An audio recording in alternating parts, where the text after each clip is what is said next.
ಈ ಅಮಾಯಕ ಇಲ್ಲಿ ನೋಡಿ, ಇಲ್ಲಿ ಯಾವುದೋ ಒಂದು ಹಣ್ಣಿನ ಅಂಗಡಿ ಇಟ್ಕೊಂಡು ಇಂಥ ಒಂದು ದೇವರು ಕೊಟ್ಟಿರ್ತಕ್ಕಂಥ ಒಂದು ಇದರಲ್ಲಿ ಕಷ್ಟಪಟ್ಟು ಗೌರವಯುತವಾಗಿ ಬದುಕ್ತಕ್ಕಂಥ ಇಂಥ ಒಬ್ಬ ವ್ಯಕ್ತಿಗೆ ಇವತ್ತೇ ನೋಡಿದ್ರೆ ಸಣ್ಣ ಮಗುಗಳನ್ನ ಕಾಣ್ತಾವ್ರಿ ಇಲ್ಲಿ 19 ವರ್ಷ ಪಾಪ ಕಷ್ಟಪಟ್ಟು ಹಣ್ಣಿನ ವ್ಯಾಪಾರ ಮಾಡ್ಕೊಂಡು ಜೀವನ ಮಾಡ್ತಕ್ಕಂಥ ಅವ್ರ ಹಣ್ಣಿನ ಅಂಗಡಿ ಒಳಗೆ ನುಗ್ಗಿ ಈ ಪರಿಸ್ಥಿತಿ ತಂದಿಟ್ಟಿದ್ದಾರಲ್ಲ, ಇದಕ್ಕೆ ಯಾರು ಹೊಣೆ? ಪರಮೇಶ್ವರ್ ಅವರೇ,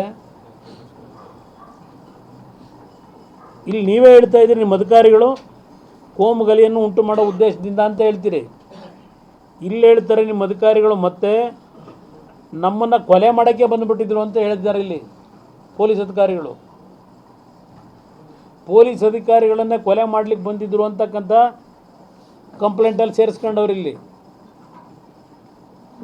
ಇದನ್ನು ಭಾಳ ಸಣ್ಣ ಮಟ್ಟದಲ್ಲಿ ತಗೋತೀರಾ?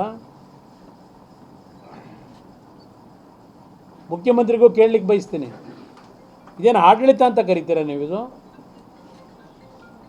ಪೊಲೀಸ್ ಅಧಿಕಾರಿಗಳನ್ನು ಕೊಲೆ ಮಾಡಲಿಕ್ಕೆ ಸಂಚು ಮಾಡಿ ಬಂದರು ಅಂತ ಹೇಳಿ ನೀವು ಸೇರಿಸಿದಿರಲ್ಲ ಇಲ್ಲಿ. ಈಗ ಪೊಲೀಸ್ ಅಧಿಕಾರಿಗಳಿಗೆ ನೀವು ರಕ್ಷಣೆ ಕೊಡೋಕ್ಕಾಗದಿರ ನಿಮ್ಮ ಇಂಥ ದರಿದ್ರ ಸರ್ಕಾರ, ಜನಸಾಮಾನ್ಯರ ಪರಿಸ್ಥಿತಿ ಏನಾಗಬೇಕು ಈ ರಾಜ್ಯದಲ್ಲಿ? ಒಬ್ಬರು ಹೇಳ್ತಾರೆ 1.5 ಕೋಟಿ ಬಟ್ಟೆ ಸುಟ್ಟೋಗಿದೆ ಅಂಗಡಿದು ಅಂತಾರೆ. ಸಣ್ಣ ಪುಟ್ಟ ಜೀವನ ಮಾಡೋರು 3 ಲಕ್ಷ 4 ಲಕ್ಷ ಬಂಡವಾಳ ಹಾಕೊಂಡವ್ರೆ.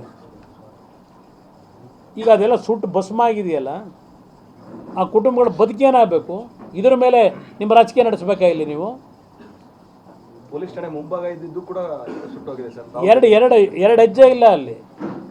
6-7 ಅಂಗಡಿ ಸುಟ್ಟವ್ರೆ ಪೊಲೀಸ್ ಠಾಣೆ ಎದುರುಗಡೆ.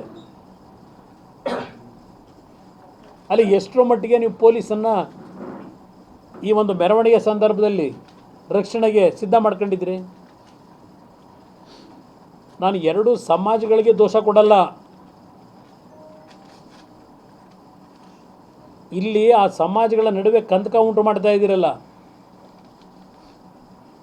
ಒಂದು ರಾಜಕೀಯದ ಒಂದು ತೆವಲು ಅಂತ ಪದ ಬಳಸೋದು ಬೇಡ. ನಾನು ಕೇಂದ್ರದ ಮಂತ್ರಿ ಇದ್ದೀನಿ ಈಗ.